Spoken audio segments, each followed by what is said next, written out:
Hello and welcome to our Saturday stream. I'm Josh and this is our map and image creation. This is the stream where we go over all of the art related news and everything else that's going on as far as what I'm involved in Fantasy Grounds. And in addition to that, we do demonstrations of the built-in tools and the art packs that we produce, the in-house art packs. And we use those to create maps and environments inside of Fantasy Grounds. And that's all that we use is the actual program itself and the very robust image creation tools inside of it. So we're going to be working on these, finishing these up today. Oh, hey, Stiletto. I run from, we start at 3 p.m. Eastern Time on Saturday, and I run until about 5:30 or 6. Working on these things. If you guys have any questions, or if I do something in the creation process and you're not exactly sure what I've done, or I use a lot of like shortcut keys and a lot of keyboard shortcuts. So if I do something and you're unaware of exactly what I've done, just let me know and I will happy to explain it. But we're going to be working on these and finishing these up. We've got quite a lot done. We created these two starts to these environments last week.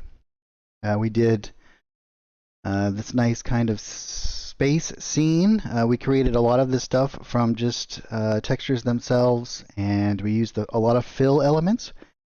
So we created some really cool, like this little orbiting space station kind of thing here. And we can alter all of this stuff too. One of the great things about creating your maps inside of Fantasy Grounds, excuse me there, is that everything can be adjusted later on, right? Like all of these things. So for example here, I'm just going to close this down for the moment. We'll work on this and finish this up and then move on and finish up our alien environment for our planet down here that we've created. A lot of this stuff is done with fills, as I said, and so here we have the ring, for example, which goes around here, and the space station. So if we go into our painting tab here and go into the edit, you can see that this is just a fill. So this can all be adjusted. I could even double click this and move this around, and you can see that we've created a multitude of different stuff here, and I can hit Control-Z and put that right back to where it was. In addition to that, we've even created a shadow with a fill layer as well, which this could be adjusted in addition to that, using multiple layers that are in the fill element. We even did it with the planet down here. Well, let's see, where is our planet? Here it is. And we use multiple fill elements here as well. Here's our shadow for our planet.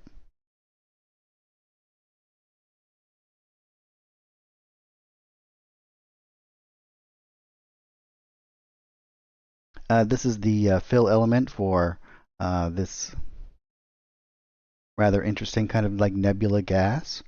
And we use the fill element so that we could directly kind of create an environment that could be manipulated to the edges of our boundary here of our image. Otherwise, we could have stamped this out and had it spill out over, and I oftentimes like to do that to kind of break up the image a little bit. But there's lots of different ways that you can kind of approach it, depending on your own artistic kind of, well, whatever you think that looks good. And all of these little misty elements and bits of debris and rocks, we can move these all around after the fact as well, with all of our painting edit tab here. Great. So we're going to continue on here. We're actually going to, I think we're going to work on, well, we're going to add in a bunch of different other stuff here, I believe. We've done quite a bit of stuff here, and you can kind of see here all of the different elements here. So here is our space station. We've organized it pretty well in our little folders here. Here's our planets. And we've put several different fills for our planet all on top of each other here. So we have one that is our wispy clouds, one that's the planet itself, and then one that is this shadow. and we can grab this and as I said before, we can manipulate all of these individually or as a unit. I'm just going to hold down Control and snap back to the grid so that we can move these right back to where they were. And these are all images that are found in the Fantastic Space art pack that just recently came out, kind of to come along with the Spelljammer release that has been recently done here. So let's jump right into this and start to add in some additional kind of elements here. The first thing I'm going to do is I'm going to go into our space station here, and I'm going to move my shadow out of the way. Well, I guess we'll move this out of the way. And you can see here's our highlights, a little bit of a bloom and whatnot. And the reason why I'm going to do this is I want to go into my Edit tab here. And as you can see here, we have a whole bunch of new tools that we can use to change this. So I can drag this around and change where this texture is kind of laid out here. But what I want to do is I'm actually going to line it up a little bit more this way, right? So I'm going to rotate the texture. If we look over here, we can actually see that we can do that by holding Shift and using the mouse wheel. And then I'm going to readjust it here. I want it just to be lined up a little bit better with this kind of direction, because we're going to be adding some additional kind of elements to it. And then I'm just going to double click this, and I can move this right back into place. And I'm just going to kind of line this up with the other dots that we have there. And you can see we've even created a cool kind of ring here, and then we have some bits that are kind of hanging down. And I want to do some that are kind of like sticking up this way as well. In addition to that, if we open this up here, you can see that here is our ring, and we can remove that for a moment so that we can just work on these elements individually. I'm just going to move this up slightly here.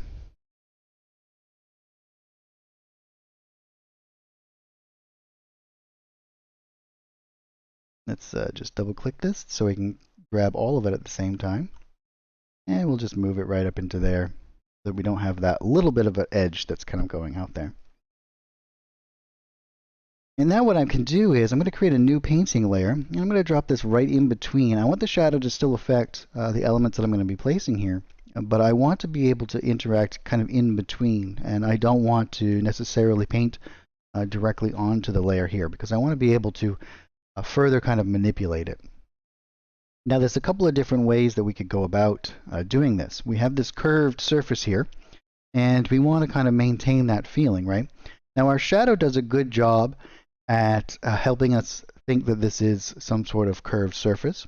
And if I wanted to as well, I could come in and we could actually change the scaling of the texture that's here as well. So if we felt like it's a little bit too large, we can just hold down Control, and then we can scale this image down, changing the texture size that it's kind of put in there. We can jump back over into here, and I'm going to go into my stamp tool here, and we can open up our assets. Let me just move this over so that we have a bit of room here to kind of work with. And I'm going to go into the spaceship art pack here. And in our decorations, we have all kinds of cool little elements like this. I want to break this up a little bit. If we put the ring back on, you can see that we have a kind of rather orangey looking element here. And one of the things that you want to do, and I don't want to get too much involved into laying out your objects and color theory and whatnot, or more along the lines of the psychology of what you should do for your images. But as you can see here, everything else is much more in the greeny blue elements. So making this orange really makes it kind of stand out from the other elements that we kind of have here. We're going to be doing some other things to make it a little bit more of a center point here. One of the things that you want to kind of do here is we have these nice like trail that kind of leads your eye around the element and then kind of hooks you right back in. Excuse me there. But we're going to jump in and grab some of these things. I'm just going to, all you have to do is grab an image and drop it right into this little indicator here. And then we're going to make this again an appropriate size.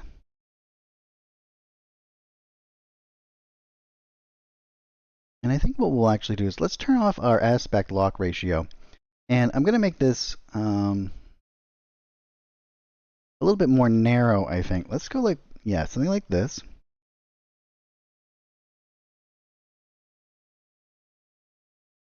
And I'm going to just start stamping some of these elements right on the edge. I'm not going to be doing it too much to the curve side over here. We're going to be doing a little bit of other little adjustments and whatnot. But we want to kind of give this impression that perhaps there is a little bit more to this than just the standard kind of shell that's on the exterior here. I'm going to build up some additional kind of layers here, and I'm going to just paint these in this grayscale, and then I can go into my layers tab and adjust all of the colors at the same time. That way I don't have to constantly readjust a lot of these things. So I'm going to grab a couple of these other kind of elements here, these different shapes and whatnot. And I have no real plan in mind. I'm just going to kind of place these around. Again, I'm going to make this one a bit narrower. And we can overlap these as well. I think we'll actually, let's move this one. Maybe we'll put it something like this.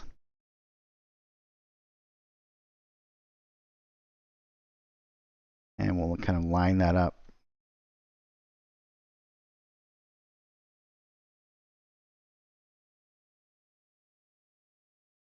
And you can see all these are just these little like inserts with looks as though there's some sort of technical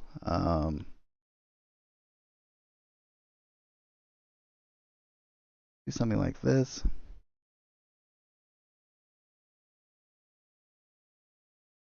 And I'm just gonna something like that, and then we'll zoom in here and we can just kind of line this up.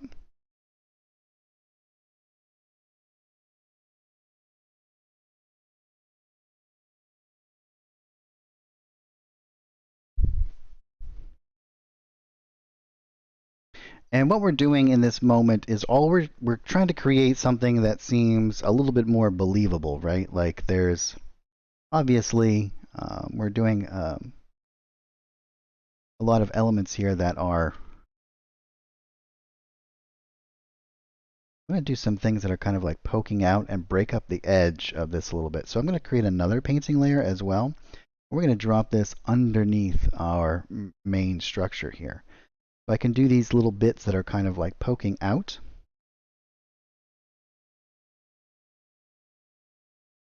And we can start to build some structures that are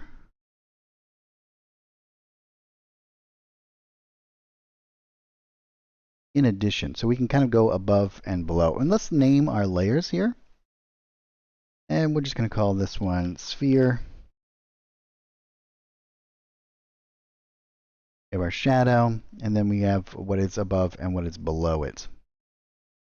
And we can kind of jump back and forth between these things. And again, we're going to be changing the colors of these.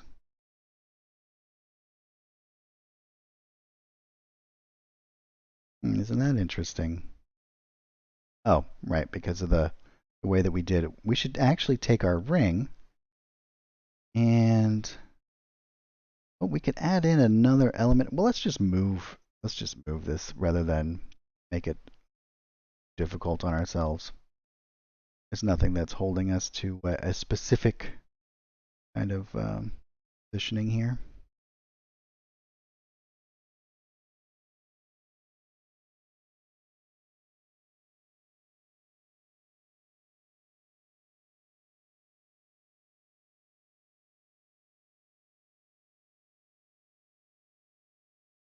And at any time, you can also hold down Control or turn on Snap to Grid, and everything will snap to the grid that you've created as well.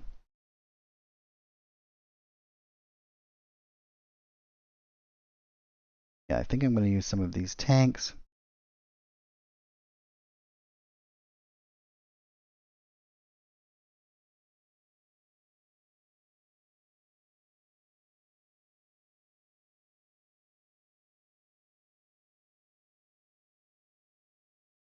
I think I should go this way.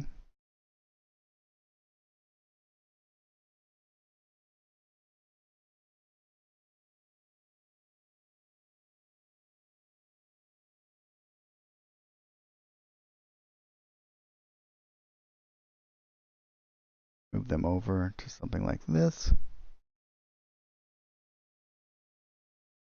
Then I'm going to go below and do a couple, like one like this, so it looks as though it's kind of going around the edge there.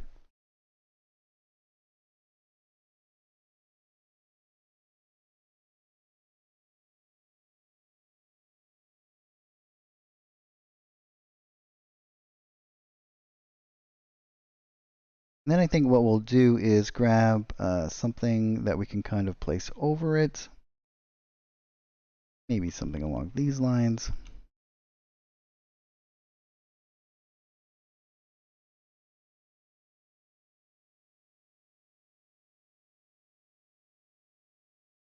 We want to make sure we're on the correct painting layer here. We should do it at a slight angle like this.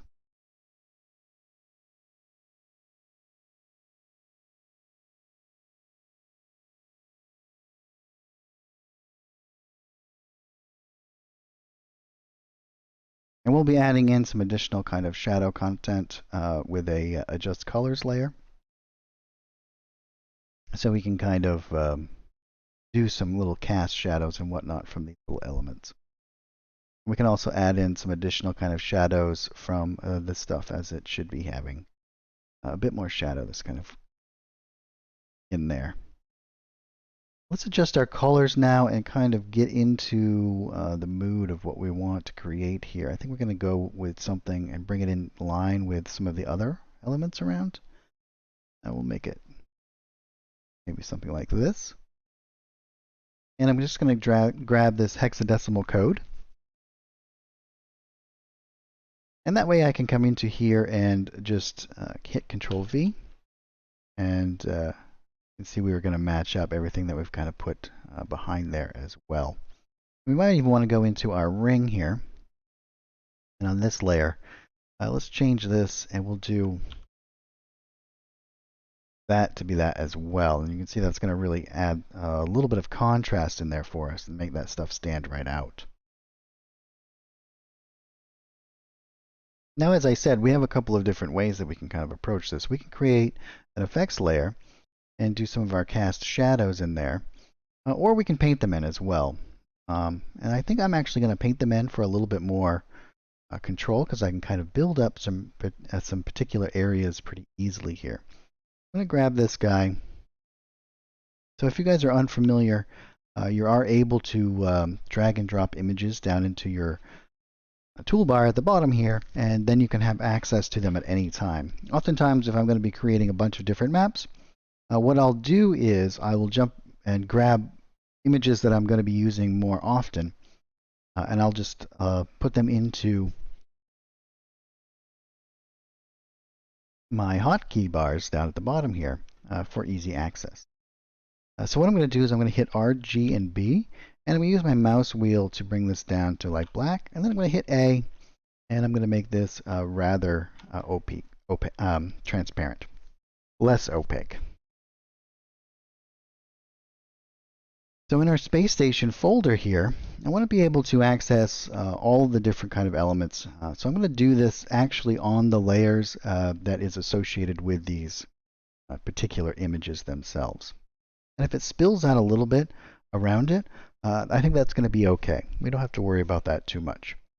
You can see here we have, this is all the stuff that's kind of hanging in the bottom, and this is our actual element that makes it seem as though that it's a little bit thick. And then here's our ring itself. If you guys want to know how we kind of put this all together, you can go back and watch if you haven't seen it in the last episode. I'm just going to come in here, and as you can see, I'm going to start to stamp out just some little shadows here.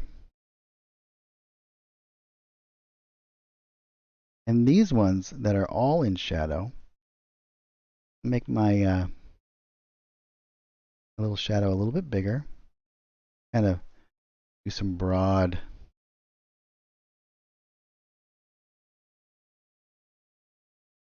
Now come in here.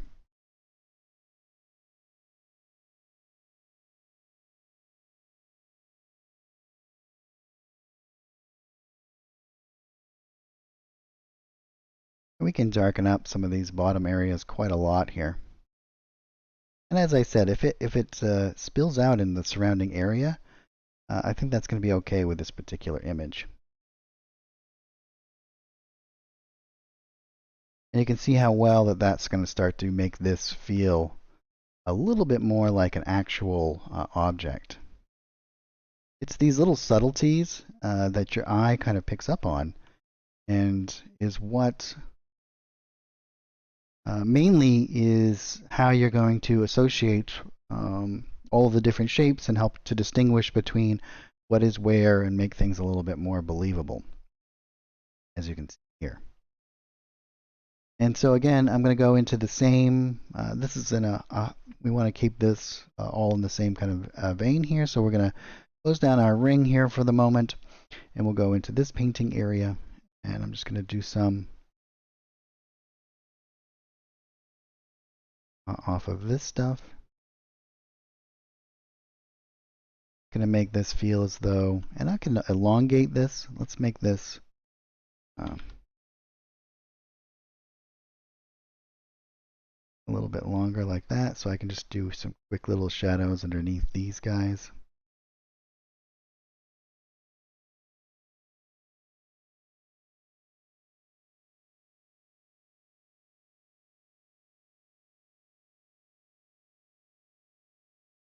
And we'll do this.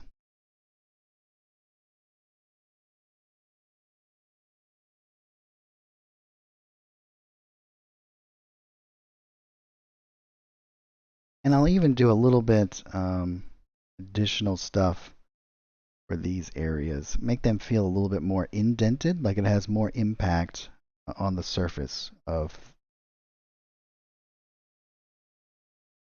We can go into this lower painting area here, and then I'll do a little bit on this stuff that's kind of poking out here. And then some here as well. Maybe we'll come up onto this one, and let's do a little bit cast shadow that's kind of, as our light source is coming from here, we want to have like a little bit of a believable kind of interaction between where the light is coming from. As you can see here, we have some nice illumination on our stuff, and we can kind of zoom in and out. And as we zoom into this, we can have quite a lot of a little bit of detail and interactive stuff here.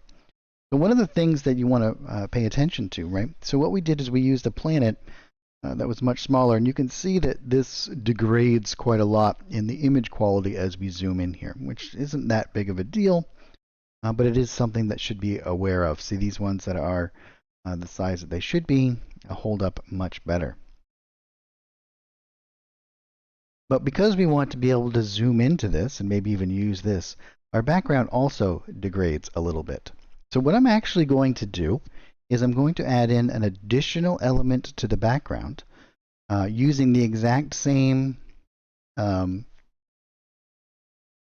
star background that we used before, except I'm going to do it in a much smaller resolution. Just do a little soft area down here, so that when we zoom into this, the background will match in a higher resolution kind of style here.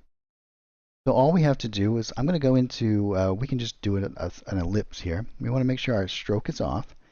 And with this selected, I should be able to just grab this element. And here, what I'll do is I'm just going to drag out a new kind of section here, like this, right onto the same area here. Now, because I have the overlap set to normal, go over here, you can see I've created a new star section right behind this other stuff here. And we can even drag this out. I might change the shape of this a little bit. Just grab this, and we'll just drag this a little bit into the surrounding areas. We don't have to have it be an exact kind of circle here. And what we're going to do, and I'll show you here, go into our fill element here. And again, what we can do is we can hold down Shift and we can make this, well, we can rotate it. When we hold down Control, not Shift, scale this down. You can see that then as we zoom in, we're going to have a much higher fidelity image in the background here. So I want to make it big enough so that we're going to zoom into something like this. And then I'm going to fade out the edges so that it's all blended in perfectly. You can see we kind of pull this out into the surrounding area here. Now these are the kind of things that you certainly don't have to do, but I just feel it adds another layer of believability, immersion, and complexity to our images. Back into our Edit Fill tab, I'm going to hold down F, and that's going to adjust the fill fade. And so, as you can see, I can move my mouse wheel and fade out the edges of that. So when we're out here, we really don't get any sort of cue or interaction that this is anything different than the rest. But then as we zoom in, you can see that that image fidelity is maintained dramatically. It's almost as if this is an entirely new map that we've created inside of our map, which is it's a great little added way that you can multi-purpose a lot of these creations that you do, right? Like you could use this on this scale and then be able to zoom in and do things at a much finer kind of scale. Well, depending on what you think the size of these objects actually are. That's up to you to decide. Great. So let's, you guys have any suggestions too on anything else that we should add to the environment?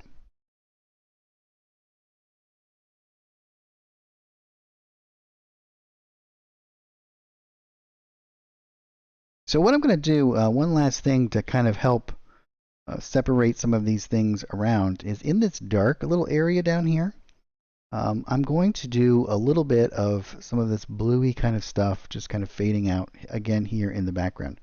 So here we have some of these elements, and here we have, this one is all this stuff.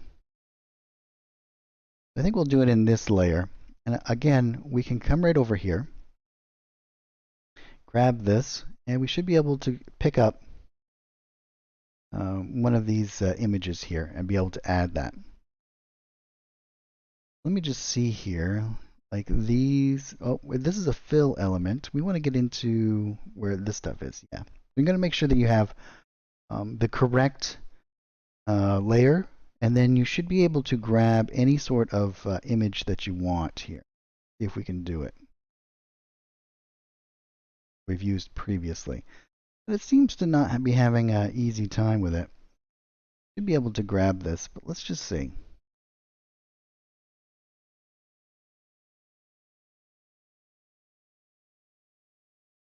No, it doesn't seem to be working, and I accidentally put a little dot there, so we'll just delete that. It doesn't matter. We'll go into our art package here. Let's go into Fantastic Space. I'm going to grab this image. It's in our decorations here. This one here is the one that we were using. And I'm just going to load this into my stamp. And you can see that this is rather vibrant, so we're going to lower down that opacity quite a lot. And what I'm going to do is I'm just going to kind of stamp this, as you can see, like right in behind there. You can see how much that's going to add to the contrast here. Again, I'm going to lower down my opacity quite a bit, and that way I can kind of build up a little bit more as this cosmic kind of gas kind of comes through here.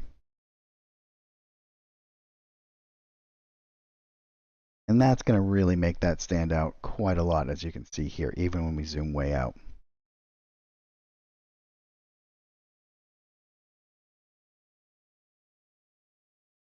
All right, so we have a question from Svenster. I know you can make large, detailed ships, but can you make smaller ships, say ships going around the planet? Sure.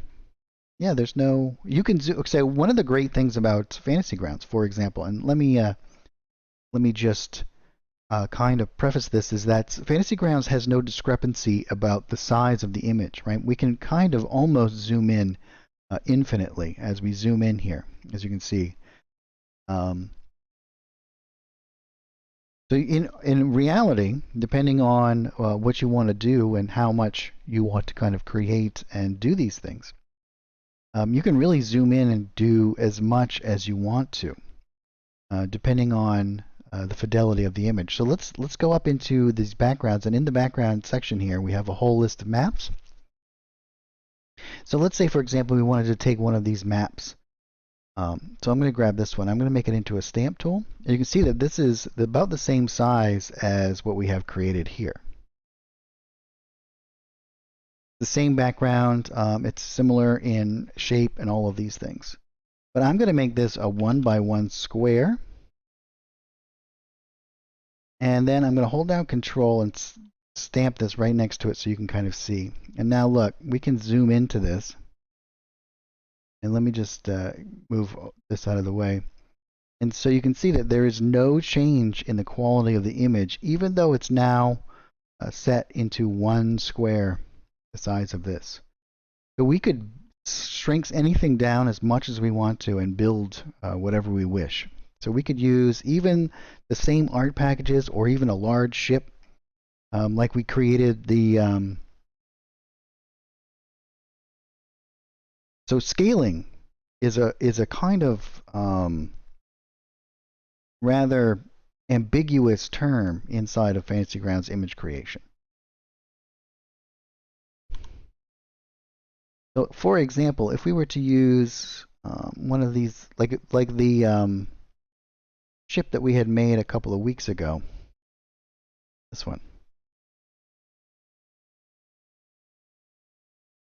you could build a ship at this level of detail and have it all fit inside 1 square on a larger element. The only limitation is that obviously the more that you kind of build up, the more images that you need to get loaded, the more taxing it's going to be on your system, and the more images that you have to send to your players. Obviously, all of those things are going to be factors in what you're trying to create here. But yes, I guess that's the long-winded answer to your question. Is that you could easily, we could go into, let's say for example, we'll go into our spaceships. And in here we have lots of different hull parts and whatnot. Let's build a quick little ship down here. Now generally most of these images are kind of set up for a top-down kind of view. So I'm not going to, we'll just do like a little, make a little ship right here. And just do it rather quickly. I'm not going to go too in-depth with it. So let's say we can shrink this down as much as we want. Something like this. We want to make sure that we are in an appropriate painting layer here. Here's our planet. Let's just create a new painting layer for our ship. And we'll put it right here.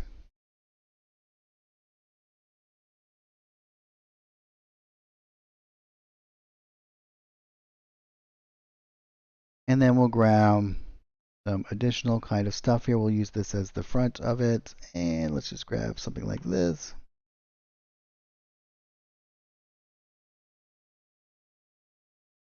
I'm not going to do too much here. Move this up so it's just overlapped slightly. And maybe we'll do a little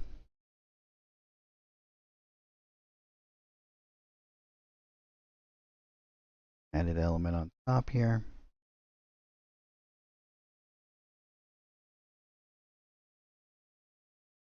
Wings, we'll grab some wing shapes.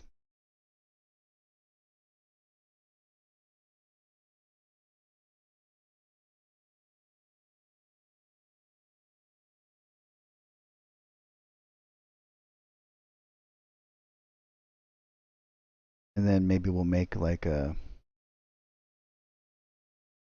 A little bit of a tail here.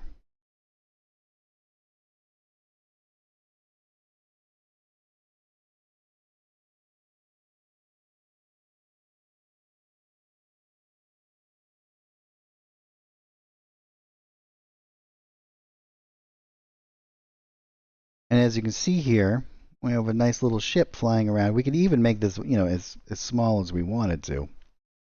But you can see how easily that kind of does. I could jump right in and begin to really start to add in lots of different elements to the ship. But I should probably stop myself before I go too crazy. It's kind of like we did with the little bit of a space station.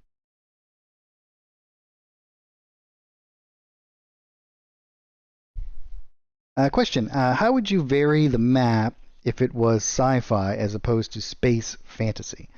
So one of the things that I'm assuming what you mean, hopefully if I have this right, Bangs Naughty Bits, is that you're saying like how do you differentiate between the two? Like how would you create an image that would be specifically more like a serious sci-fi as opposed to space fantasy? And my answer to that question would be vibrance and colors. One. So vibrant colors will tend to be a little bit more fantasy-esque. Using a lot of colors that won't necessarily be true to what you would expect in life. Oftentimes will make something seem a little bit more fanciful, outside of the realm of the norm. Right? Like if you were going to do, let's say you were playing the Alien RPG, and we can kind of come back into here. Let's go into our fantastic space, and I'm just going to grab one of these backgrounds. So let's say we were going to do something along those lines. Let's move over to the rectangle. Oh, we grabbed that fill. Let's switch over to, yeah, we want no stroke. We want, well, actually we'll just go into one of these fills. We'll grab the star fill.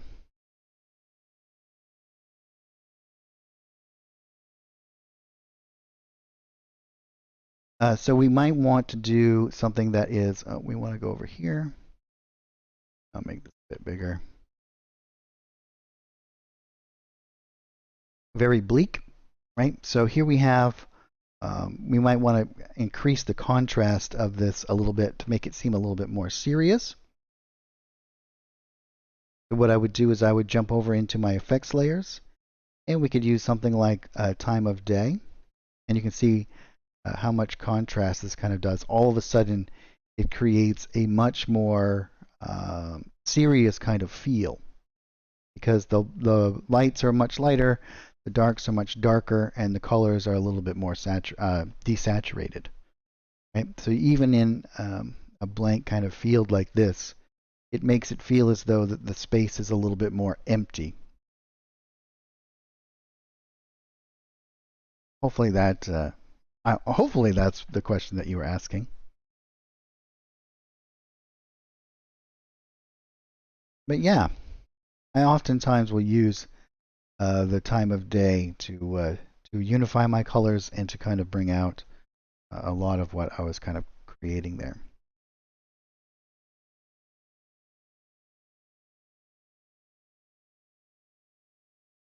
I'm just going to grab this and delete it. We don't really need this over here. And you can see we have this nice little element over here where this kind of fades out. I think we'll just even drag this out a little bit further.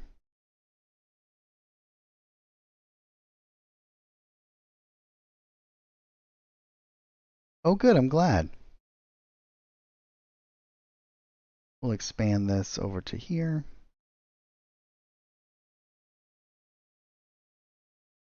And when we zoom in, we have a nice little interaction there. And we can kind of maybe darken this guy up a little bit.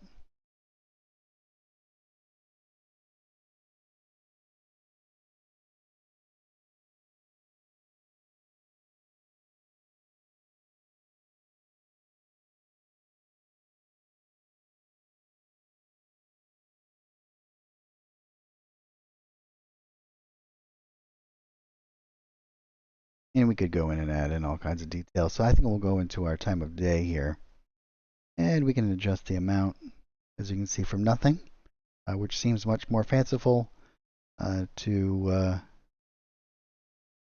like this, which is a little bit more sleek. But we can also change this, and we can use this to create lots of cool kind of effects. I love this. This is one of my favorite effects layers as we kind of adjust through this.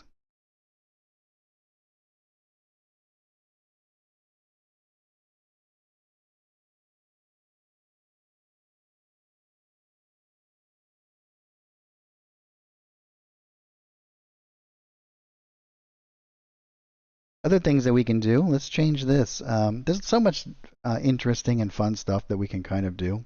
One of the things that I like to do in these environments is to add in a clouds layer. And then we'll turn down the speed of this. So 50 will be completely stationary. 51 will be moving rather slowly. And we can put this down in underneath our adjusted colors. And we're going to get rid of our shadows completely. So we don't have to care about our offset, because their offset is just how the shadows are away from. There's a black version of the cloud that casts a shadow. So we don't want any of that. And then I'm going to drop down the opacity of this rather tremendously. I can also create a mask. And we can just have it right over here. And this will add a little bit of movement to our map, a little bit of stuff going on, and we can adjust how much we want to affect this, and also where it is in the stack. So we want it to be just in the background here, bringing some of this other stuff to the forefront, but now we have a little bit of motion. The other thing that we can do is let's create another effects layer. And this one we're going to use the water. And we're going to get rid of the droplet here. You can see we have this like undulating thing that's kind of going on here. And we're going to adjust this a little bit so that we can just do this in particular areas that we want it to make it, again, feel like that there's a little bit of motion going on. And you can do this or not. I have a tendency to like to add in a little bit of extra stuff to the map, that makes it feel a little bit more interactive. And so what I'll do is I'm going to lower down this intensity quite a lot. And we can make it go very slowly. We're going to add a mask here. What I'm actually going to do here is I'm going to, with the reveal area checked, I'm going to hold down Alt. And I can just begin to grab out some of these areas. And holding Shift and Alt, I'm just going to get rid of where that is and some of this.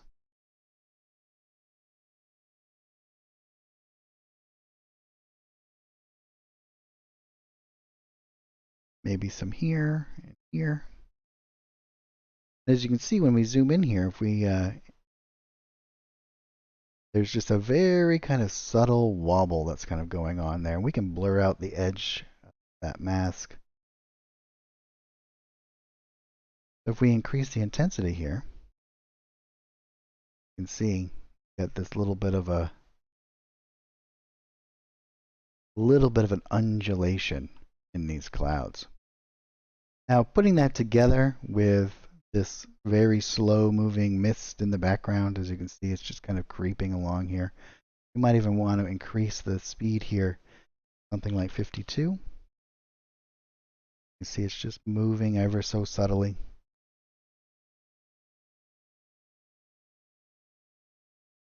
Maybe even 53.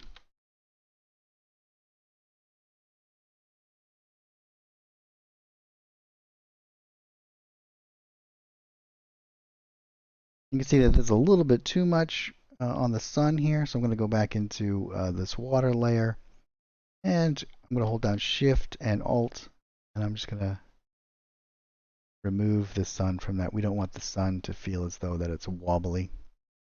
We might want to drop down the intensity of this So it's not so much. And maybe even down this very subtle.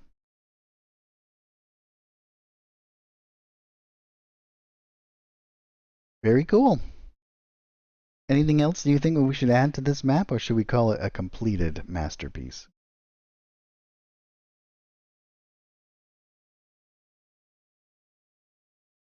And I think we'll remove this layer. That was just kind of like a demonstration.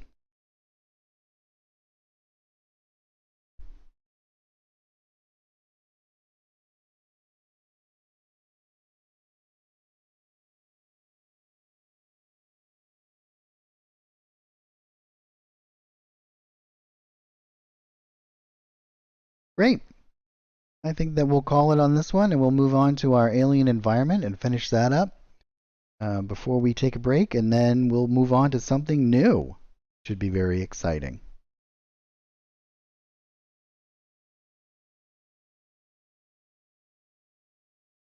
Yeah, this could be definitely used, and so the question is, if this would be used for a map for spaceship combat. Say, sure, yep. You could use this for spaceship combat. You could use it any number of different ways. You could use it as a handout, just like an illustration or whatnot of a particular area. One of the things that we did here, before we move on to the next map here, let's go into our images, and I'll just bring up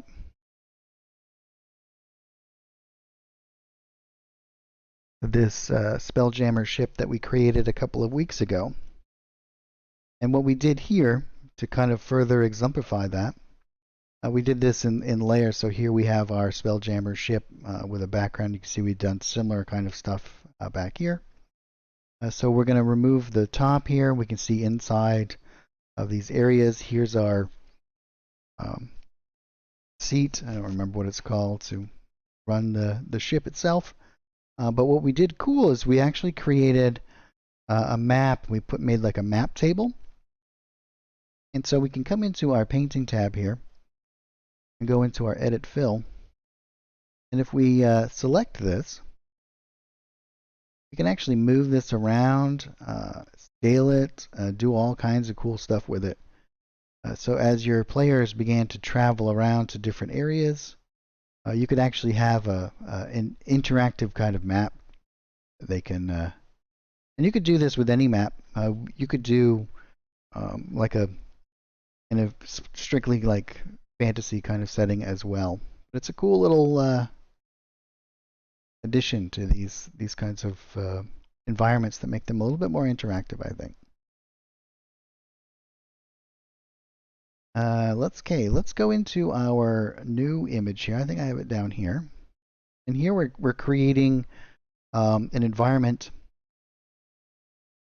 that is on the planet's surface of that area that we had just made.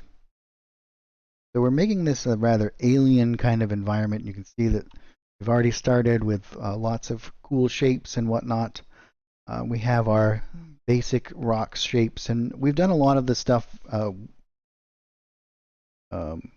that we kind of put together here from some different art packages. A lot of it is from the underwater. Some of it is from the desert with these red rocks, kind of mimicking the colors of the planet that we had created in that previous image there. So to continue on this, we have this nice little archway that we made, and we use rocks in lots of different ways. Showed how you can create your own rock shapes using fills, as well as just kind of placing some rocks together to kind of create whatever architecture that you're kind of wanting there.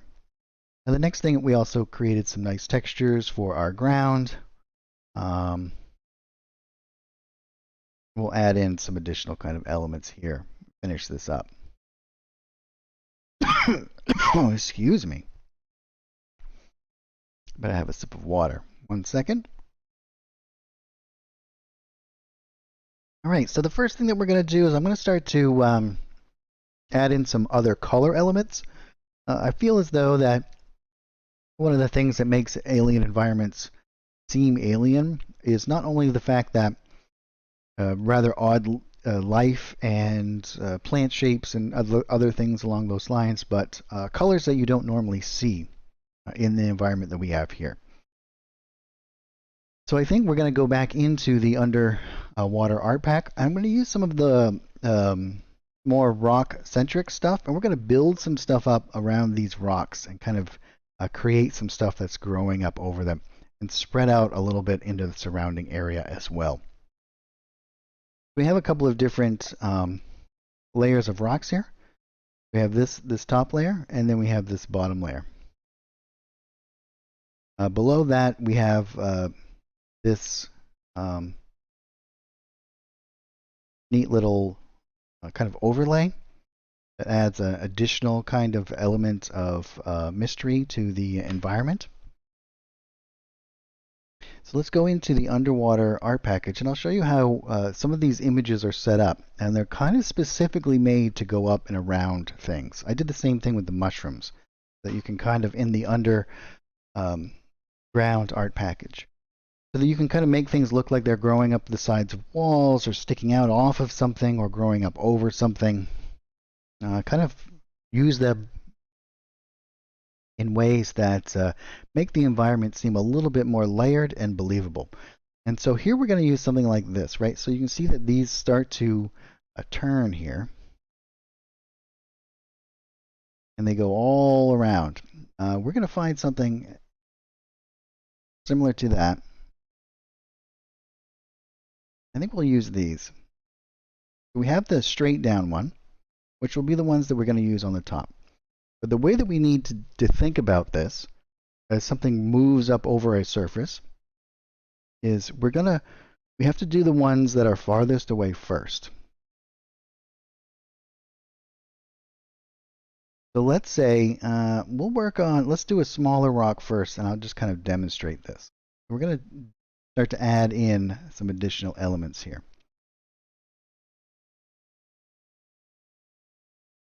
I'm going to do this right on the rock layer here. We're going to do some different sizes, and I can flip it so that it doesn't seem to be so uniform.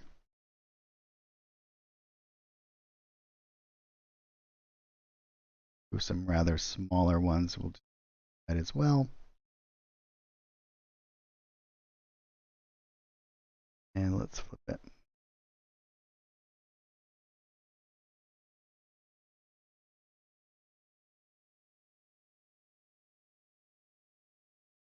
Now we have these elements that are kind of growing, and this is going to look a little bit weird until we add in some good shadows into this area here.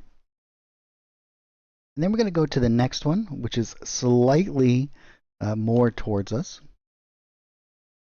And you can see as I begin to layer this on top, we'll do some smaller ones and some larger ones. It's going to give us that feeling as though it's kind of coming up over the rock. So you want to pay attention to the shape of the rock itself and how it's going to be growing off of these sections.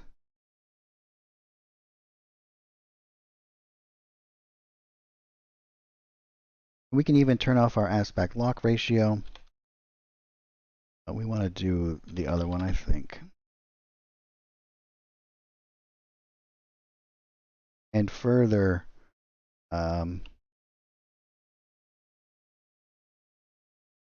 adjust the image so that it seems less and less repeating. As you can see here, we're starting to get some good progress. Then we're going to go to the next one, which is just about straight up and down. And then we can do these kind of on the tops. And I would repeat the process here, building that up on the edges, but I don't want to go too overboard and completely cover our rocks here.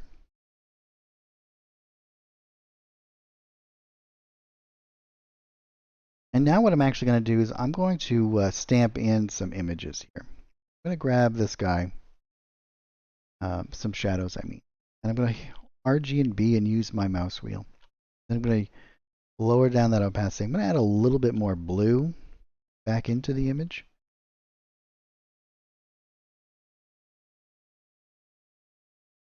And I'm just going to add in some little cast shadows. Get a little bit more blue.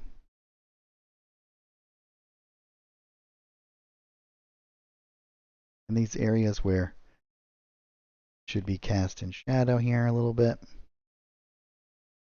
Just exaggerate this.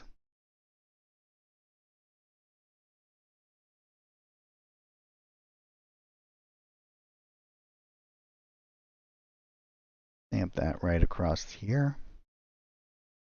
And maybe on this side, and then again. Now you can see how much that has added to the believability of this stuff kind of growing up over the rock here.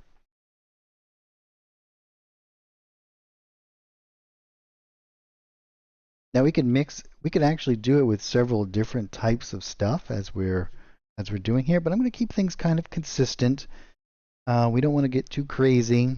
We kind of created these funky kind of trees, these larger kind of growings of whatever vegetation it might be. So again, I'm gonna do exactly the same thing. We're gonna go.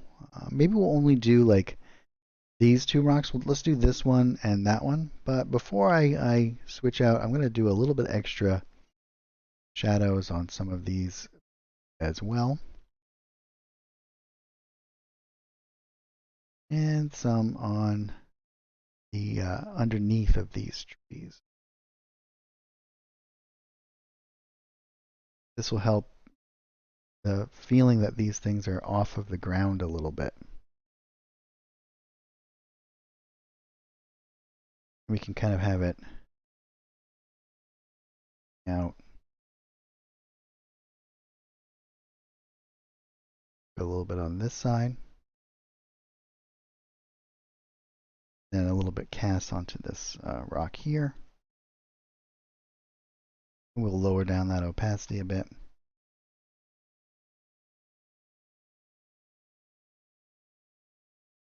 We'll do here. Yeah, that feels a lot better. Great, so let's come over to this side, and again I'm going to grab this one, which is the furthest pointing away from us. And we'll begin to just kind of populate. Flip it once in a while.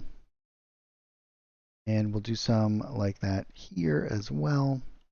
But we want to make sure that we do everything from the farthest away to the closest. And let's do some different sizes. So we're going to do this, use this image again here. We'll do like these patches of it. We'll do smaller ones as well.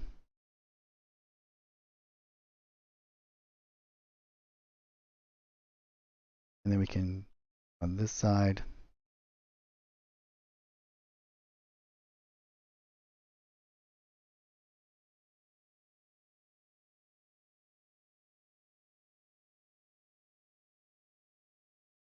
and we'll grab this next one.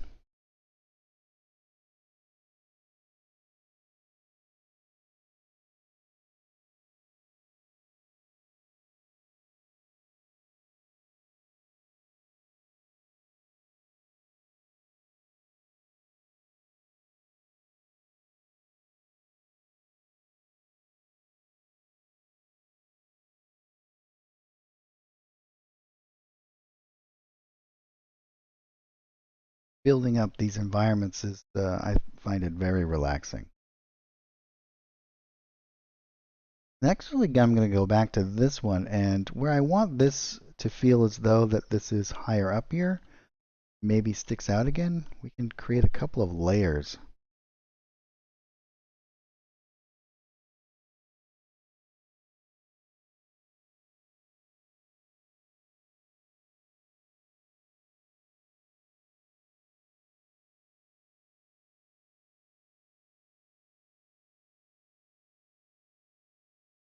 And again, this is going to be a little bit kind of strange looking until we add in our shadows.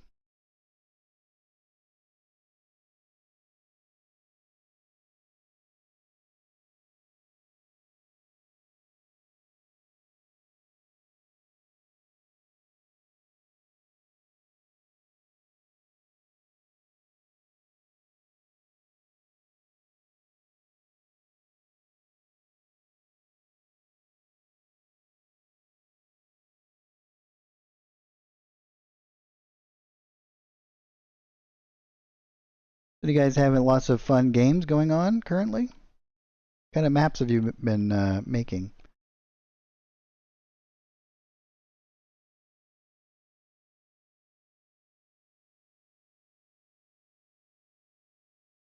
Excellent. Now we're going to grab this little nice little soft round stamp, and we're going to make it smaller and make it very transparent here.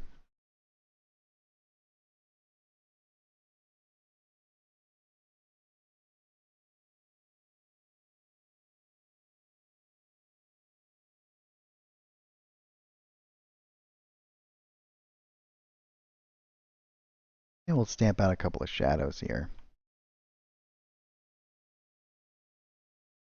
Oftentimes I do this with a effects layer as well.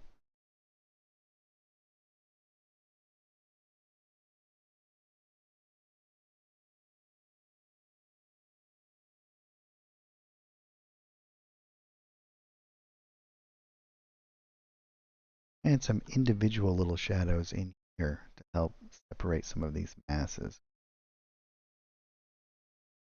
Now this is something that you don't have to be very careful about. I'm going to just let it happen naturally. One of the things that I really enjoy about the creation process is that certain randomness in the images that you create can actually enhance them. Oftentimes, if we try to make something a little bit too precise, a little bit too perfect, it never really looks real because nothing in nature is perfect.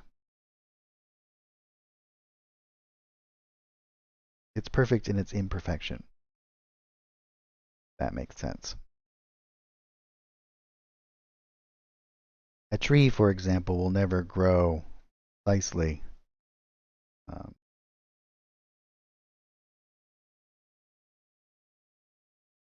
as one would expect it. There's always going to be twists and turns, and the same is with shadows, unless you're actually looking at a reference. Shadows oftentimes interact with the world different than you would expect.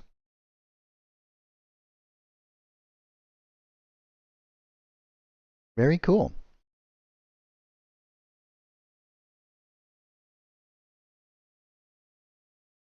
What other kind of things do you think that we should add into the environment here? You guys have any suggestions?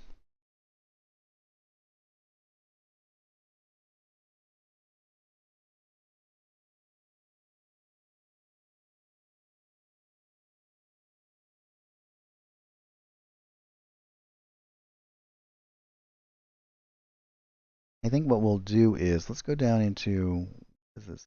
Oh, that's that stuff.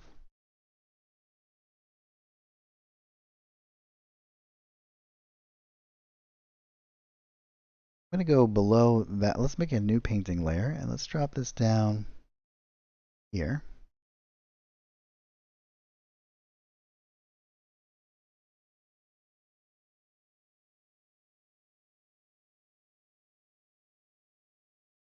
I think I want it to be above this layer.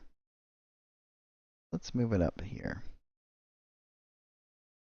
I want it to be below these. Let's actually put it back to where it was.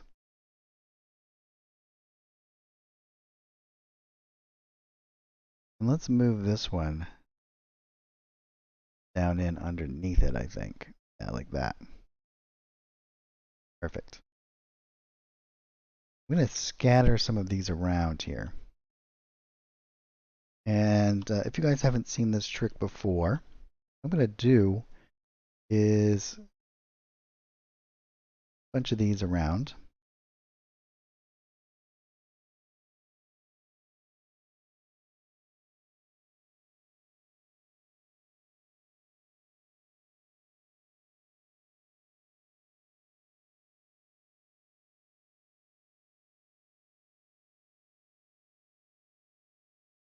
And then I'm just going to duplicate the layer to help populate the area quickly. Lots of stuff.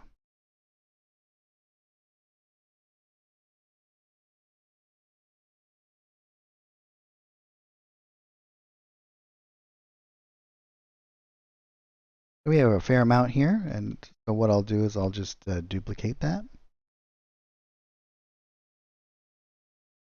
And that's not the layer that I want. Oh, did I actually paint on the wrong layer here? Yeah. This is why you want to make sure you label your layers and things. I'm just going to grab these, delete them. I want them to be all on this layer.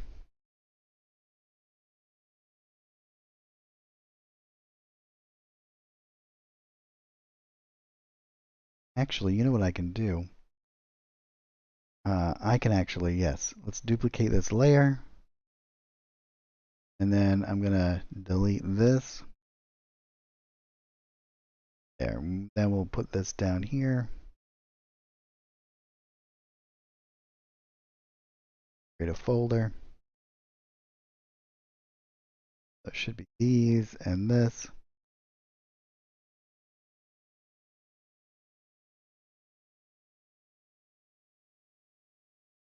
And now we can go onto this painting layer and delete these. And crisis averted. Now what we can do is we can just duplicate these two layers. And we're going to go into our layers tab here. And I can just drag these out and we can rotate these.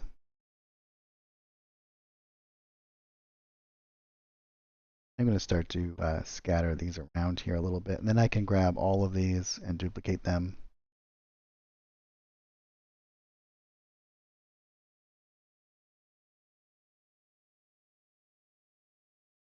Actually, just flip them right around here. Then we can grab all of these and duplicate them.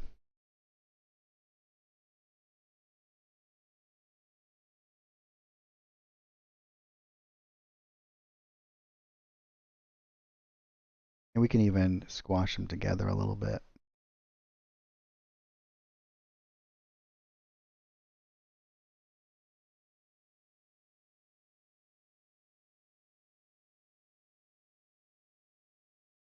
And you can see that we have created a vast number of these. And then you might say, well, what if we want to put shadows on all of these? You can do it really easy as well. So what I'll do is I'm just going to duplicate this folder. We can go into our tint here and we'll make these all almost black.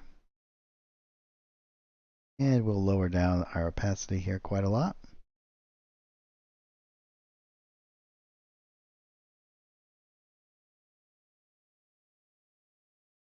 Oh, I think we'll make them a little bit darker than that.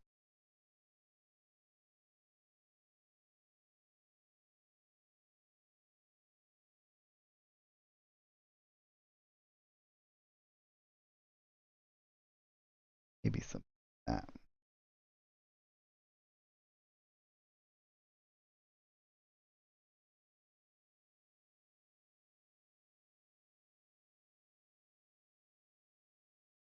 And then what I'll do is I'll come back into go here, and I'm just going to grab back into our stamp tool here. Grab this once again. And we'll hit R, G, and B, and we'll lower this down. Make it a little bit more blue again. Not quite that blue. And lower down our opacity quite a lot. Then I'm just going to do some large kind of groupings.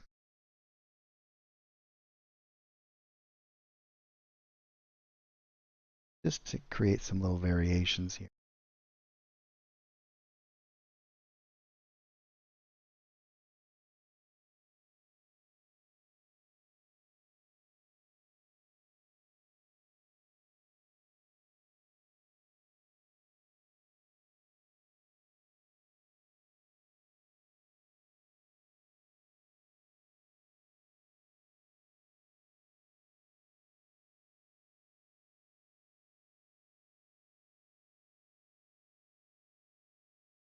our alien world.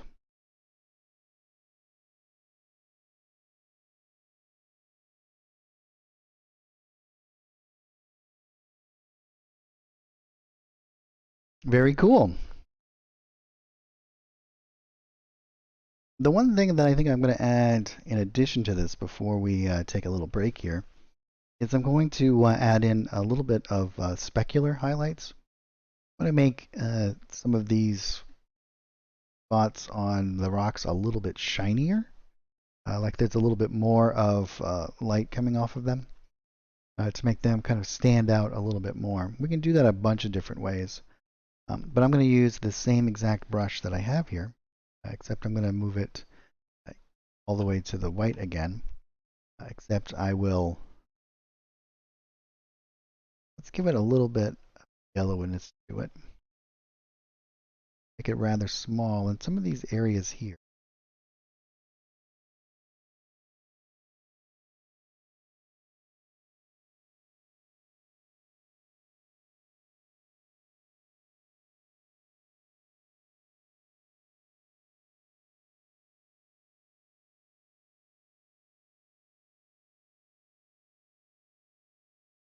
Adding a little bit of extra highlight on some of these spots.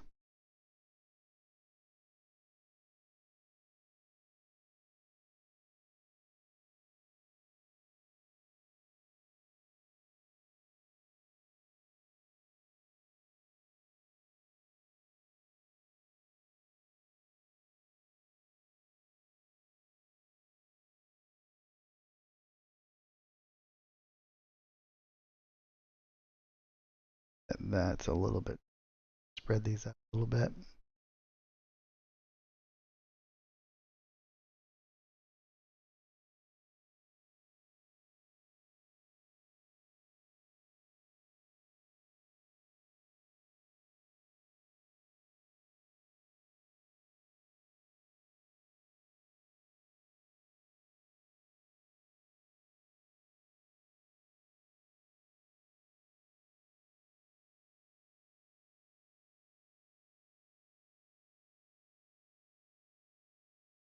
Awesome.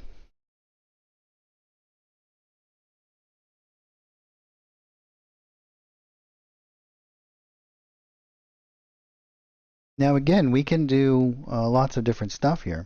We have an adjust colors, and this is part of our highlight system that we have kind of going on here. But let's say we want to make this even more exaggerated in its colors and whatnot. We can go into our effects layers, and there's a few effects layers in here, and you can use them lots of different ways. And if you guys are unfamiliar with them, but what I'm actually going to do is we're going to go to an adjust colors here. Or actually, you know what? Let's go into time of day.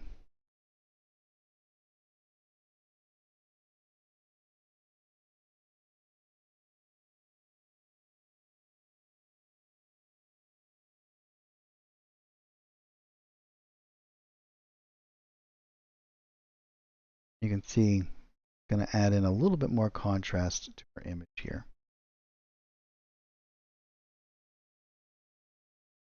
And you can also do, so you can layer these as well. Maybe we want to do, exaggerate our green a little bit. We can add in a little bit more green to our image. Brighten things up, and we can put this in underneath, for example.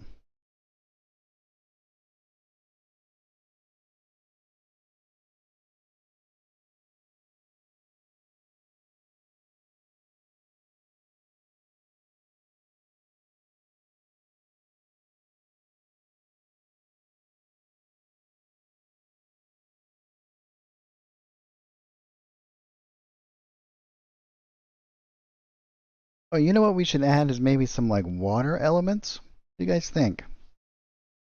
Or at least some sort of like fluid. And I think we'll go in here. I think it's this one, right? Go into here. Let's get rid of the fade on the edge. And let's just bring it right in.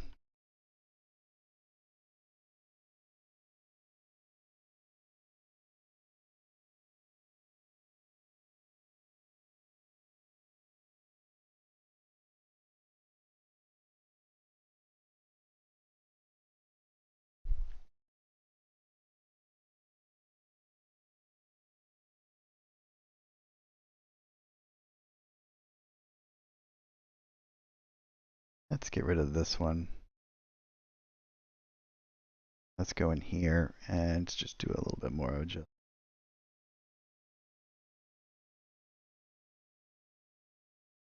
that.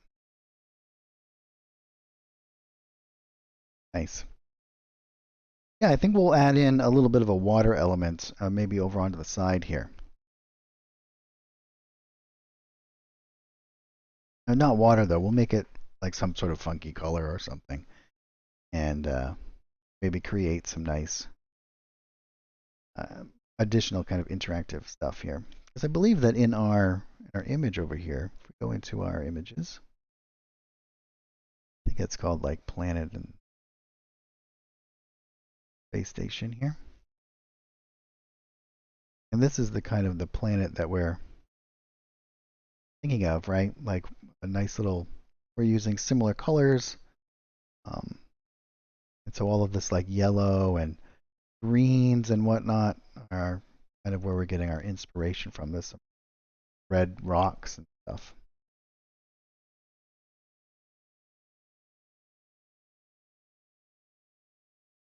All right, well, I'm going to take a short break and I'm going to freshen up my coffee and get some more water. You guys, you would love to, I would love to have you to hang out for a couple of moments while I do that. And then when we come back, we'll add in some additional kind of elements here.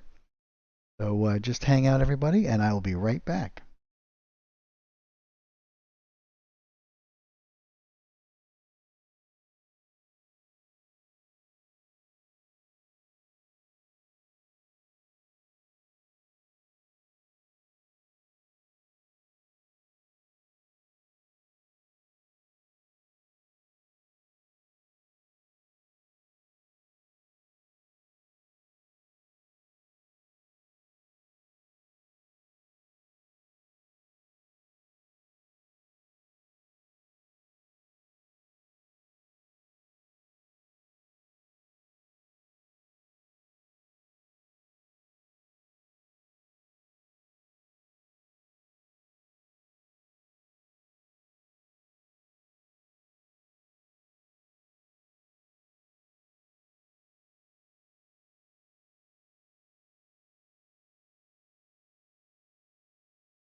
All right, I'm back. All right. So we've already created a pretty finished environment here, but what if we want to add something to it? So what we're going to do is make some adjustments, and with these new fill elements and whatnot, it just makes things so much easier. What I can do now, because our background is a fill element, and you can actually interact with anything that's in a folder. So if we wanted to create a folder, for example, and then we can draw everything inside of this folder. Excuse me. Then when we interact with the folder itself in the Edit tab, we have access to every image that we have done on here. So what we can do here is grab these, for example.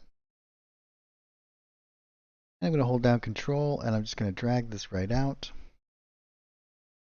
Then we'll do the same here.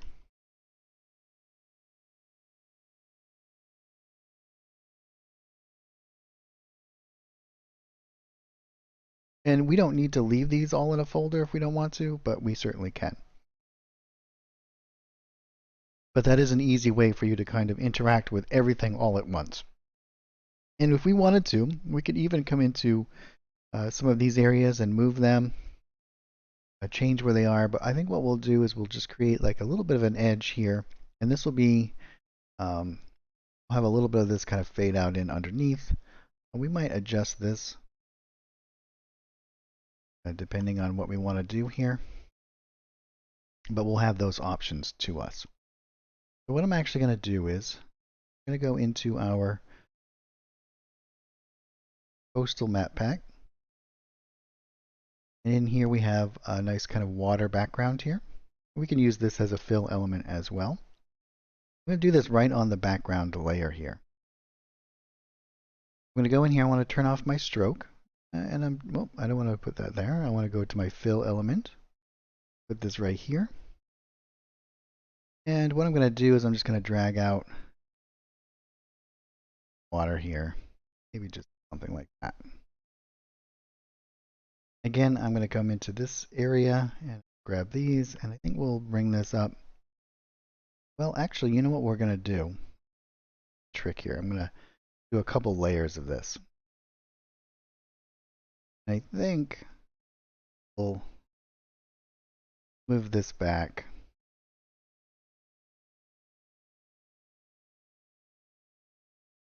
Now we want that to be like there. This we want back.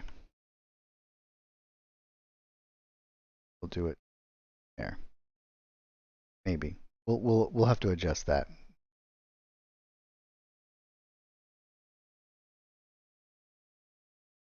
Well, what layer is that on?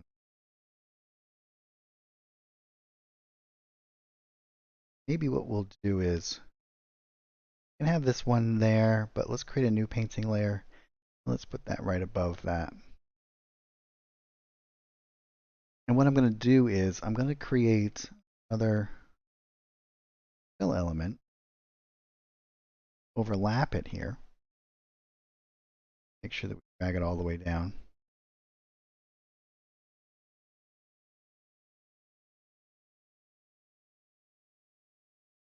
And what we'll do is I'm gonna actually fade out these edges. So I'm gonna come back into here, go into my subtraction mode, and I'm gonna just start to draw out a little bit of a wavy kind of coastline here that I'm gonna remove here.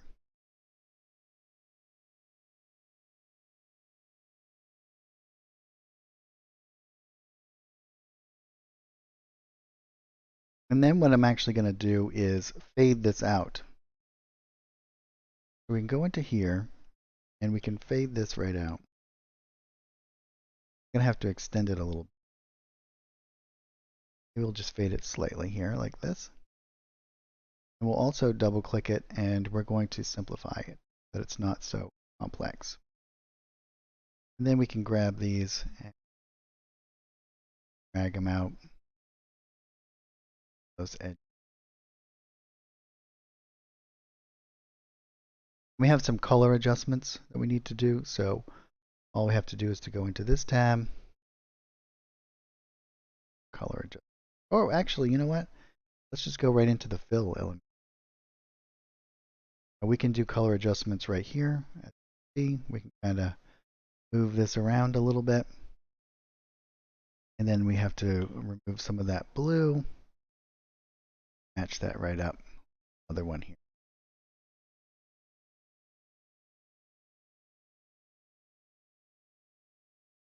So here we have our base kind of water, and we can go into our, there's brushes as well that do adds a little bit of additional kind of elements to it. We can certainly do that, but I'm actually going to go into our effects here, and I'm going to go myself here. I'm going to grab this little splash, and I'm going to elongate it here a bit longer. We'll lower down its opacity quite a lot. And on this layer, I'm just going to start stamping out. Let's actually lower down the opacity a lot more.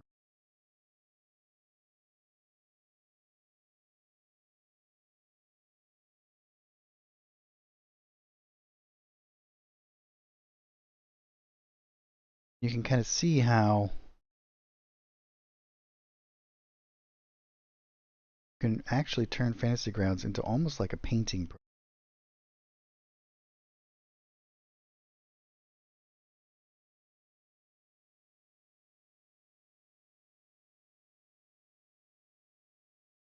We want to do some here as well. We might do larger ones.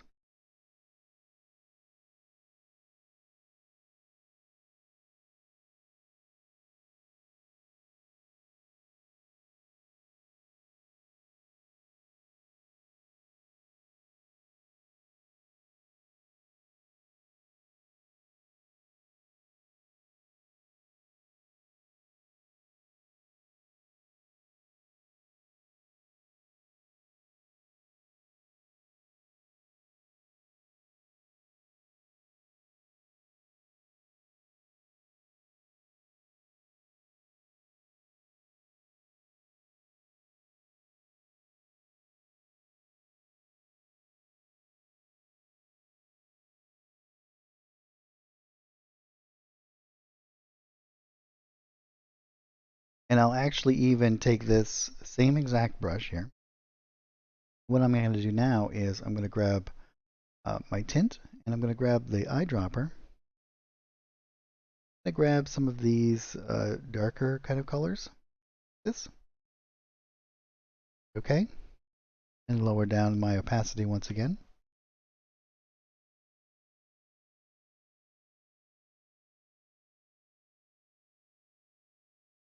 And create a little bit of shadows on some of these elements. Make the water seem a little bit more turbulent.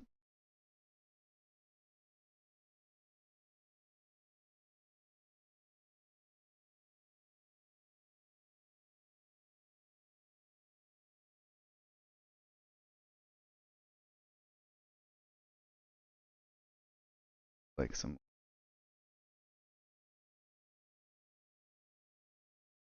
Very cool.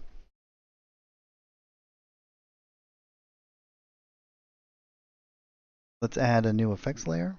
We're going to make this one a water. I'm going to turn up our droplet here a bit. Create a mask. And I'm just going to drag out section. Then we can move edge here.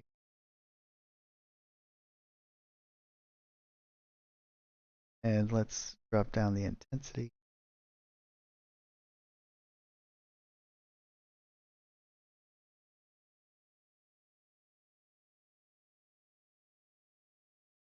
Blur out those edges a little bit.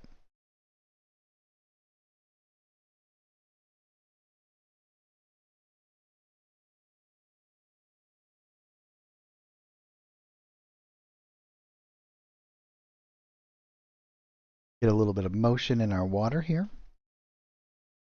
And then the next thing that we need to do is we need to come back down into here. And because this one's at a higher level, we can now kind of paint out the area that we want to have. We'll actually do it on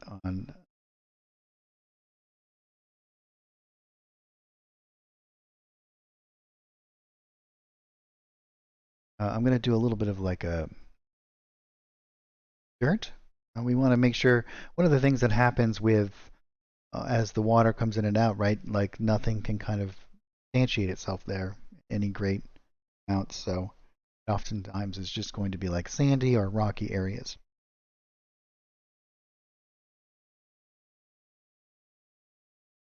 Which we do have some brushes that are all set up for this. You wanted to just run it right across there, but I'm going to actually make my own here a little bit. So what I'm going to do is I'm actually going to go into the 2019 art pack. Or actually, no, you know what? There is, I think it's in the jungle one. Yeah, jungle.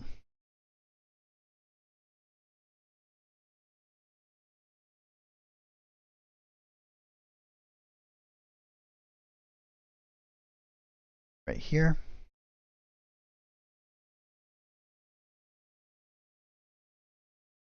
Just a little bit of a textured dirt area there. And we'll kind of do this. And I'm actually going to lower down my opacity some more.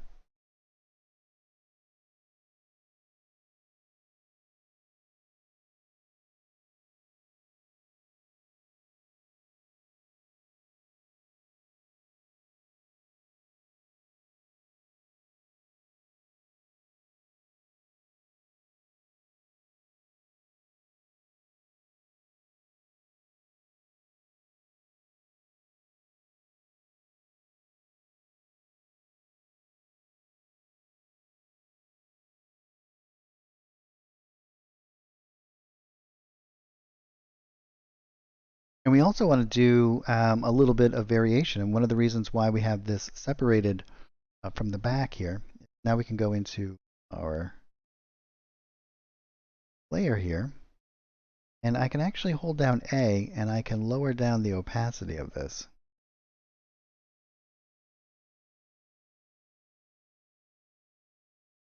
But we might want to do it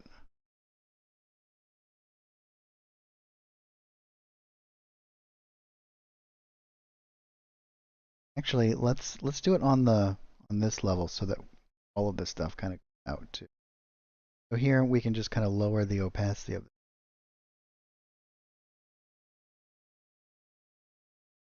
You can see we're going to get a little bit of a line there, but we're going to cover that right up with some additional stamping here. So we're going to go into this lower layer. We're going to go back into our stamp tool here. And what we're actually going to do is go back into our coastal.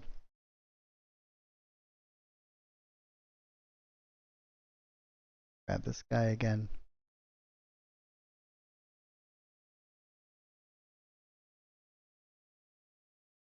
Grab one of the ones. Okay.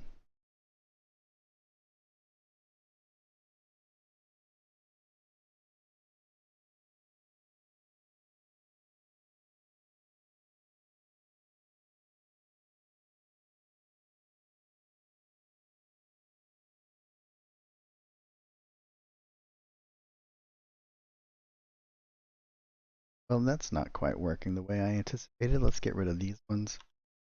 Create a new painting layer and just put it.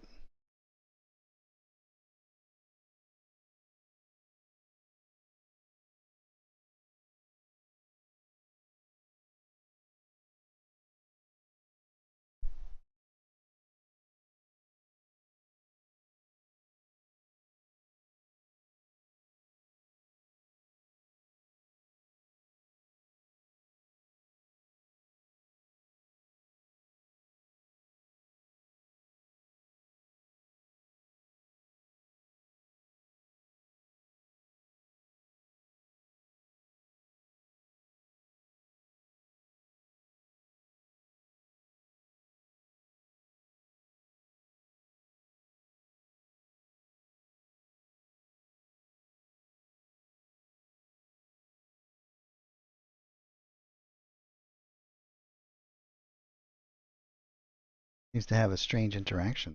Huh? Let's try this again.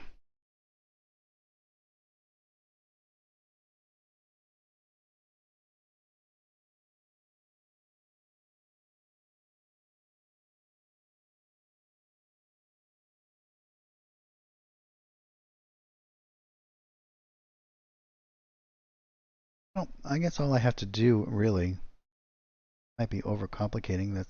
Let's delete this layer. I can do the same thing. I can just kind of soften up that edge a little bit. We can go into our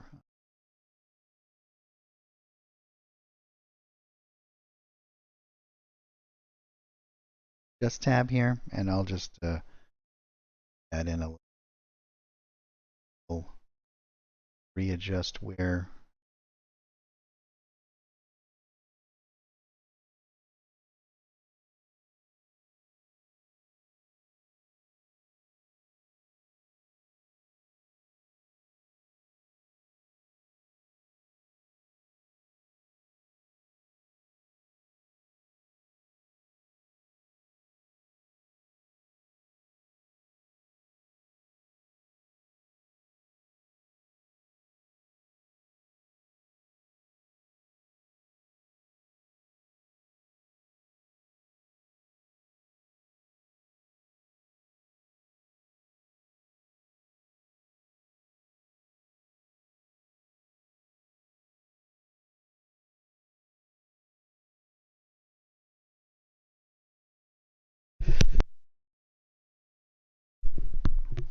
excuse me. I'm gonna grab these ones. This one and in back.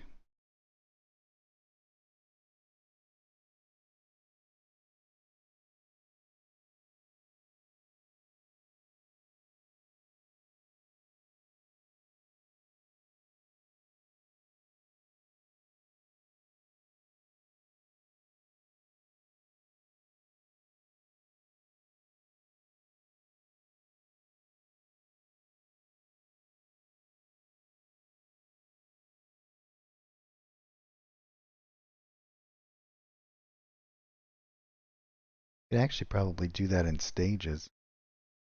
Very natural.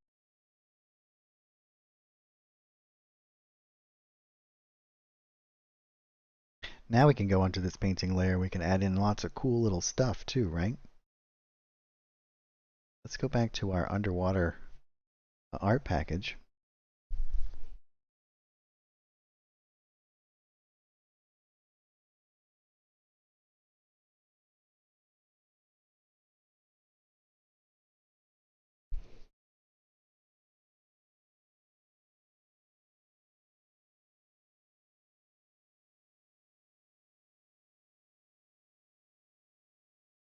Here we go.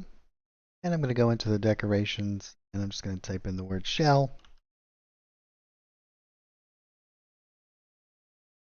And we'll grab some of these and we'll decorate some of the stuff around as well.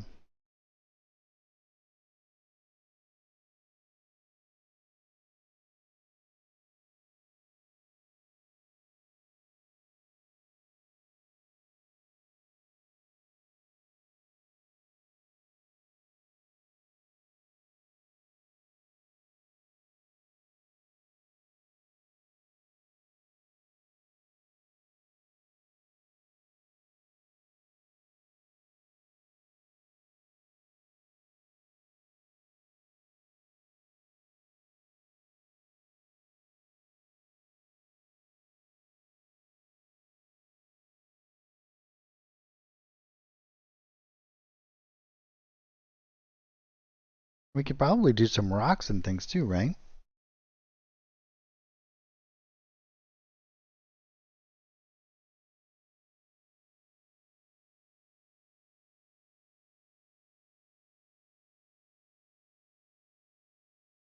So we'll grab some of the same rocks. We got these from the desert art pack.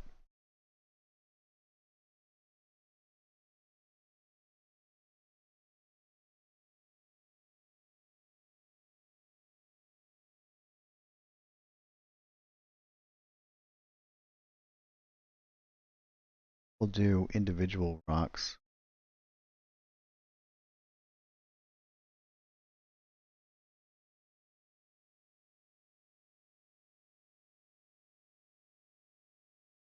Some out here under the water.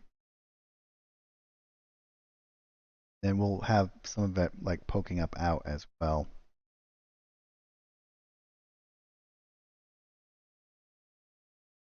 And we can do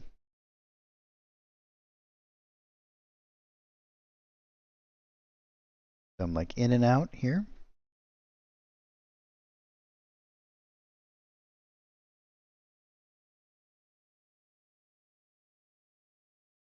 And then we can go on to the water itself.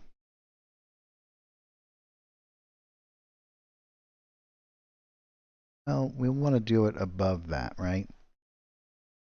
Delete that one. Well, we can come into rocks layer here. This.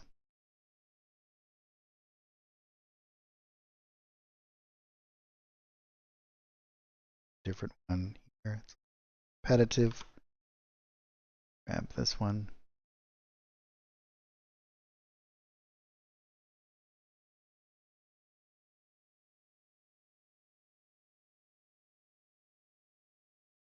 And then we can do some water interaction with the rocks as always fun. We should actually do, we still have to do our shadows and whatnot.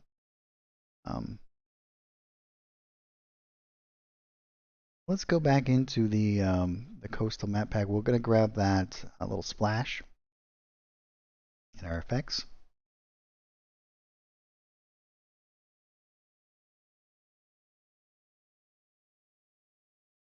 Lower down that opacity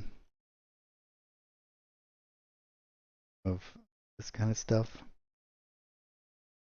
And don't forget, we can come into our next layer here. Let's remove on our rock side of the water to buy it.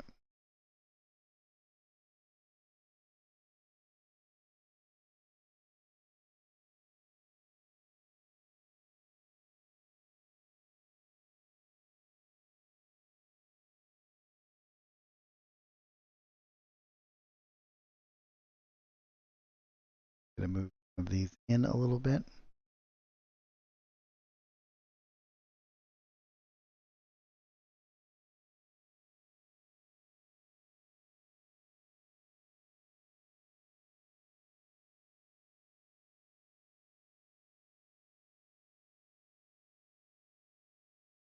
And let's exaggerate the shape of this a little.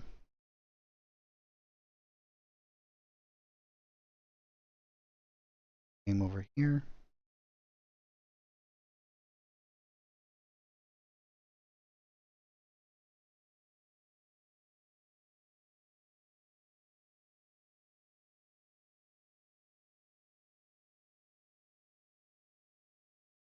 Out some of the stuff.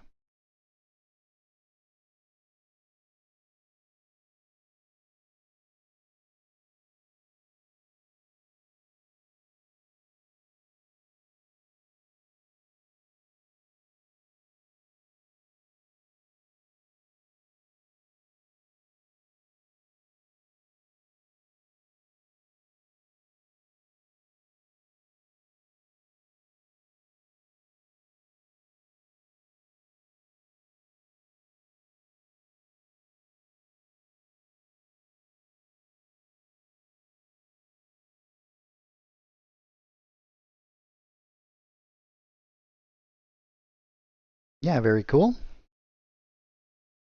And now let's add in our shadows. I'll grab this one. Drop this right in here. We also want to go into our time of day one and add in some shadows as well.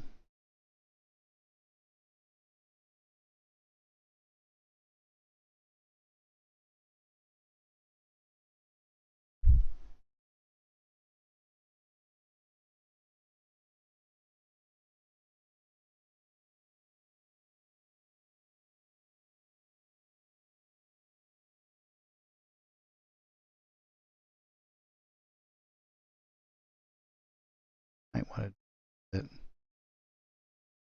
Yeah, that's a little bit much.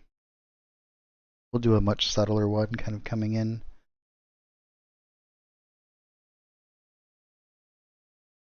Now we can go to our stamp tool.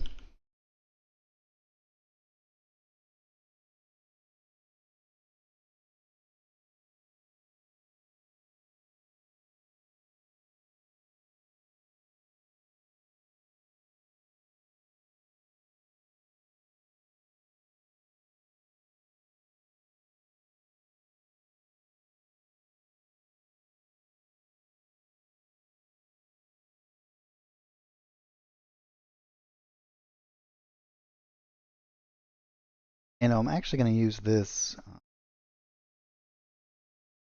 So similar how we did the planet, but take this exact thing, put it into,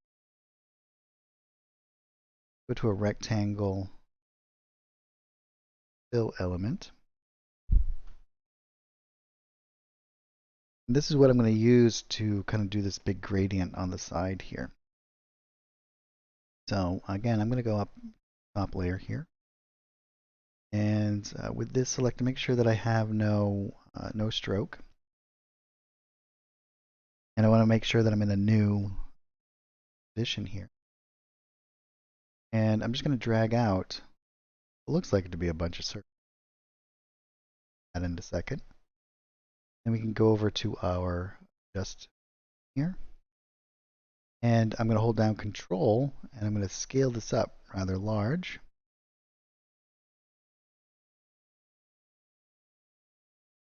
We're going to have to, again, we'll adjust this accordingly. And I'm going to hold down R, G, and B, make this darker. And then I'm going to lower down that opacity.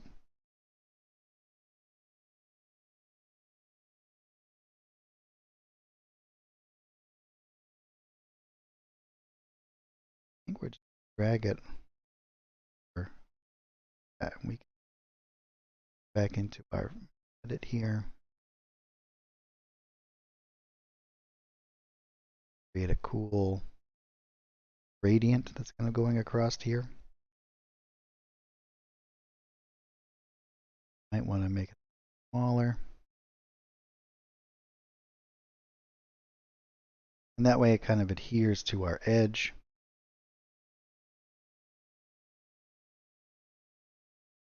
Yeah, very cool.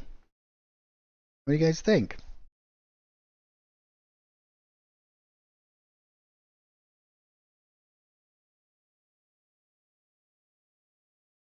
The other thing that we could actually do, kind of neat, was we can half bury some of these cells and things.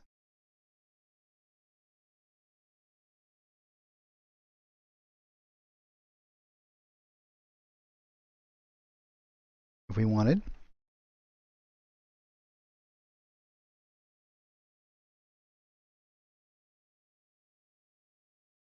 Rather cool looking alien environment, I think.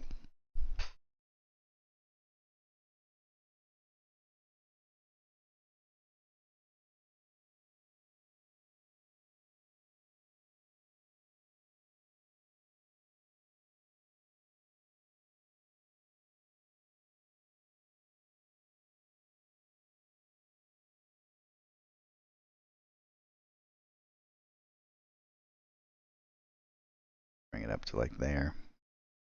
Natural looking.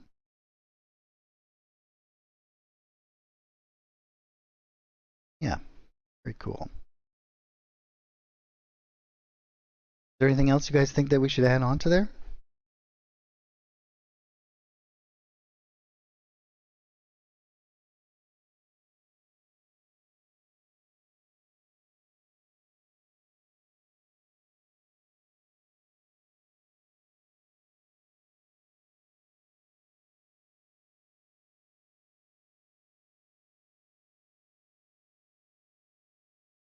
I will take that as a no.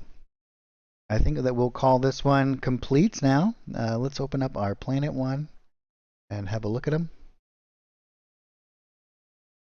Guy right over to here. And let's open up our planet and space station.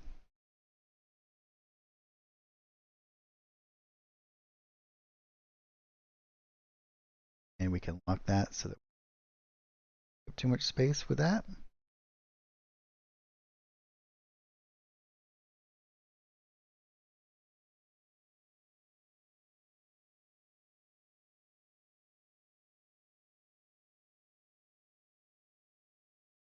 Very cool.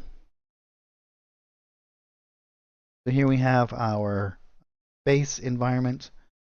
We might want to do a little bit extra with this. It's a little bit flat. Might want to add in shiny spots and whatnot, some additional kind of elements there. Then we also have the actual environment itself down on the planet. It's very cool stuff.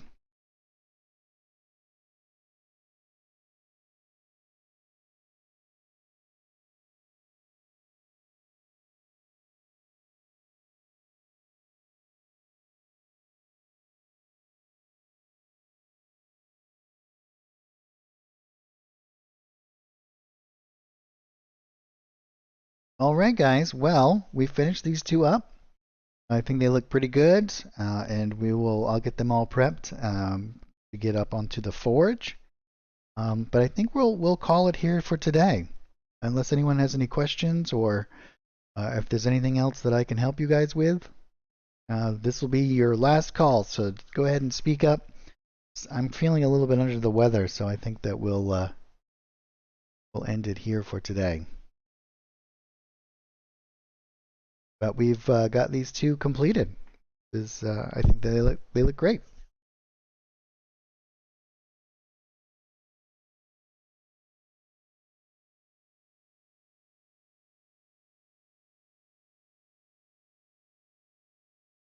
All right, guys. Well, thank you so much for joining me today. I really appreciate it. And hopefully your map adventures are going exceptionally well inside of Fantasy Grounds Unity. We got some new stuff coming out, hopefully soon. New dice skins and all kinds of cool stuff. So keep,